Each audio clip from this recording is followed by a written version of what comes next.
जब भी कोई घटना होता है निर्भया का नाम आता है, लेकिन निर्भया की घटना से, उसके मौत से हमने क्या सीखा? हमारे सिस्टम ने में क्या बदलाव आया? हमारे कानून में जो भी बदलाव उस पे काम का क्या हुआ? आज भी हम 2012 में ही खड़े हैं।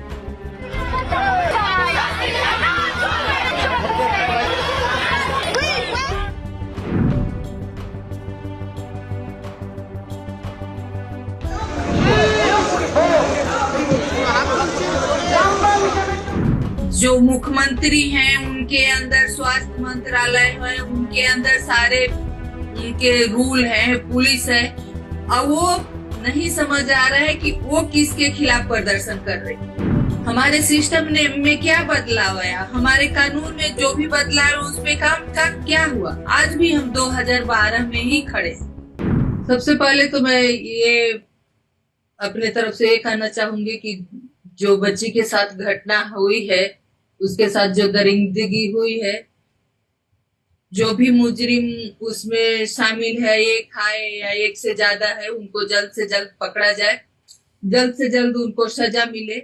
लेकिन आज 6 दिन हो गया, न पुलिस और अभी सीबीआई तो कल से लगी है, अभी कोई डिसीजन पे नहीं पहुंचा गया कि नहीं उस बच्ची के साथ एक था या और कोई शामिल है, या उसको कैसे इंसाफ मिलेगा, ये सोचना बहुत दूर की बात है। जो भी हालात वहां पैदा हुए हैं कि डॉक्टर्स आवाज उठा रहे हैं कि नहीं, हमको सपोर्ट चाहिए, हमको सुरक्षा चाहिए, उस बच्ची को इंसाफ चाहिए, क्योंकि जिस तरह से हॉस्पिटल के अंदर उस बच्ची के साथ घटना हुई है, ये बहुत सोचने का विषय है। बहुत अफसोसजनक है कि हॉस्पिटल के अंदर जहां बच्ची ड्यूटी कर रही है, मरीजों के साथ काम कर रही है, मरीजों की सेवा कर रही है, उनका इलाज कर रही है, और वहीं पे उसके साथ इतना घिनौना अपराध हो रहा है। तो अगर कहते हैं कि डॉक्टर भगवान होते हैं, अगर हॉस्पिटल के अंदर खुद जहां वो ड्यूटी पे है और वहां वो सुरक्षित नहीं है, तो आप आम महिला और बच्ची के लिए क्या सोच सकते हैं? लेकिन सबसे दुर्भाग्यजनक ये है कि जो वहां पे हालात पैदा हुई है, सरकारें एक दूसरे पे थोप रही हैं, प्रदर्शन कर रही हैं, बजाय कि वो उस केस पे काम करे, महिला सुरक्षा पे बात करें, अपने कानून में जो भी कमियां हैं उसको पूरा करें। लेकिन नहीं, वहां पे तो जिनके जो मुख्यमंत्री हैं उनके अंदर स्वास्थ्य मंत्रालय है, उनके अंदर सारे उनके रूल हैं, पुलिस है, और वो नहीं समझ आ रहा है कि वो किसके खिलाफ प्रदर्शन कर रहे हैं, किससे फांसी मांग रही हैं। रूल तो उनके हाथ में है, कानून वो उनके हाथ में है। कम से कम वो लोअर कोर्ट तो तक केस को साफ सुथरा सरकार पहुंचा सकती है। तो चिंताजनक है कि जो भी वहां डॉक्टर्स आवाज उठा रहे हैं उस बच्ची के लिए, अपने सेफ्टी के लिए, उनको दबाया जा रहा है। उनको दबाने के लिए, उनको डराने के लिए हॉस्पिटल के अंदर एक भीड़ आती है, तोड़ फोड़ करती है, मारपीट करती है, उनको धमकी देती है नर्सों को कि हम उसी डॉक्टर की तरह हालात करें। तो मैं आपके चैनल के माध्यम से यही कहना चाहूंगी कि हम सबको इस पे मिलके सोचने की जरूरत है, सरकार को सोचने की जरूरत है कि आज भी जब भी कोई घटना होता है निर्भया का नाम आता है, लेकिन निर्भया की घटना से, उसके मौत से हमने क्या सीखा? हमारे सिस्टम ने में क्या बदलाव आया? हमारे कानून में जो भी बदलाव उस पे काम का क्या हुआ? आज भी हम 2012 में ही खड़े।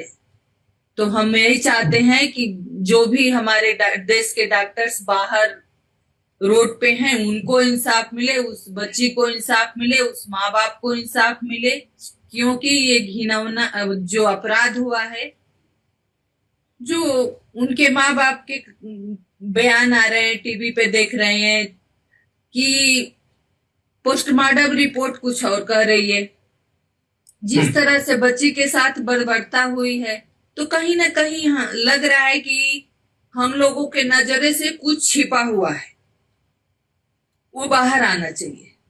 क्योंकि जिस तरह से वो बात कर रहे हैं, पोस्टमार्टम रिपोर्ट सामने आ रही है, तो उस तरह से तो लग रहा है कि बच्ची के साथ कुछ और ही हुआ, उसमें कुछ कोई और भी शामिल है। क्योंकि एक आदमी इतना काम नहीं कर सकता अकेले।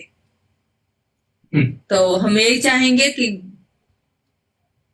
जो भी हुआ, बच्ची अब इस दुनिया में नहीं है, तो उसके माँ बाप को इंसाफ मिले। जो हमारे डॉक्टर्स बाहर प्रदर्शन कर रहे हैं, उनको जो भी मांगे हैं सरकार उनकी मदद करे। आज 6 दिन हो गया, अब कहीं कोई उस केस में कुछ भी निकल के नहीं आ रहा है। अभी एक मुजरिम पकड़ा गया है, तो कहीं ना कहीं इसमें जो कुछ है केस में लग रहा है कि नहीं कोई और शामिल है। तो इस पे जांच होनी चाहिए और जल्द से जल्द चीजें सामने आने चाहिए, तभी तो केस आगे बढ़ेगा। तभी तो 6 दिन हो गए, अब कुछ भी सामने नहीं आया, तो उसके माँ बाप को संतोष कैसे होगा? जो डॉक्टर्स बाहर हैं उनको कैसे, क्या आप कहेंगे, क्या जवाब देंगे? तो ये सरकार का फर्ज बनता है कि उस बच्ची के साथ जो घिनौना अपराध हुआ है, उन सारे मुजरिमों को, जो भी इसमें शामिल है, सबको अरेस्ट किया जाए, सबको सजा हो। और जो डॉक्टर्स बाहर बैठे हैं, धरने पे बैठे हैं, उसको सरकार आश्वस्त करे कि नहीं, हम आपकी मांग पूरे करेंगे, आपको सेफ्टी प्रोवाइड करेंगे, तभी जाके हालात सुधरेंगे। और उम्मीद करते हैं कि बच्ची को जल्द से जल्द इंसाफ हो। बहुत सारी आवाजें उठ रही है, मुख्यमंत्री के रेजिग्नेशन की भी आवाज उठ रही है। आपको क्या लगता है, आप क्या कहना चाहेंगे इसमें? देखिए, ये सरकार का अपना अपना वो है, लेकिन मैं इतना जरूर कहूंगी कि एक महिला होने के नाते जिस तरह से केस में हो रहा है, ऐसा नहीं होना चाहिए। उनको परिवार के साथ उनको खड़ा होना चाहिए, परिवार को विश्वास दिलाना चाहिए कि नहीं, हम यहाँ के मुख्यमंत्री हैं, हेल्थ मिनिस्टर हैं, आपको इंसाफ मिलेगा। बजाय की जो तोड़फोड़ हो रही है, जो तबदले हो रहे हैं, इसकी जरूरत नहीं है। जरूरत है आप इस पे काम करिए, आप हॉस्पिटल के अंदर जो भी सबूत है उसको कलेक्ट करवाइए और बच्ची को इंसाफ मिले, इस पे काम करें। आखिरी सवाल लेना चाहूंगा, लगातार अलग अलग राज्यों से ऐसी खबरें आती हैं महिलाओं के खिलाफ जो दुष्कर्म होते हैं। वेस्ट बंगाल की बात कर लें, और 2012 के बाद में चीजें कितनी बदली है ये भी जानना चाहेंगे, और ऐसा कुछ होना चाहिए जिससे इन केसेस में लगाम लगे। देखिए, 12-13 साल हो गए, बहुत चीजें ठीक हुई है, बदली है। अगर नहीं कुछ बदला है तो महिलाओं के साथ रेप बलात्कार, महिलाओं के साथ घटनाएं, क्योंकि हमें नहीं लगता है कि महिला सुरक्षा के लिए, महिला के साथ जो घटनाएं हो गई है उनके इंसाफ के लिए कुछ काम हुआ है। कानून जरूर बनाए गए हैं, फास्ट ट्रैक कोर्ट जरूर बनाए गए हैं, लेकिन उस पर काम नहीं हुआ।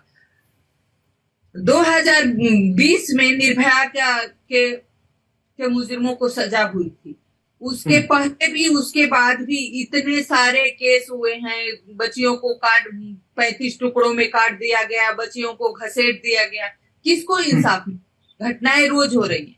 हम सोच रहे हैं कि हमारा समाज सुधर जाएगा, हमारा समाज का सोच बदल जाएगी। अगर आप मुजरिमों को सजा नहीं देंगे, जेल में बैठा के उनका पालन पोषण करेंगे, उनकी मांगे पूरी करेंगे, तो महिलाएं सुरक्षित कैसे होंगी? तो जब तक मुजरिमों को सजा मिलेगी, जब तक फास्ट ट्रैक कोर्ट में काम नहीं होगा, जब तक जो भी कानून बने हैं उस पे काम नहीं होगा, मुजरिमों को सजा नहीं होगी, तब तक हमें नहीं लगता है कि समाज की सोच बदलेगी और महिलाएं सुरक्षित हो।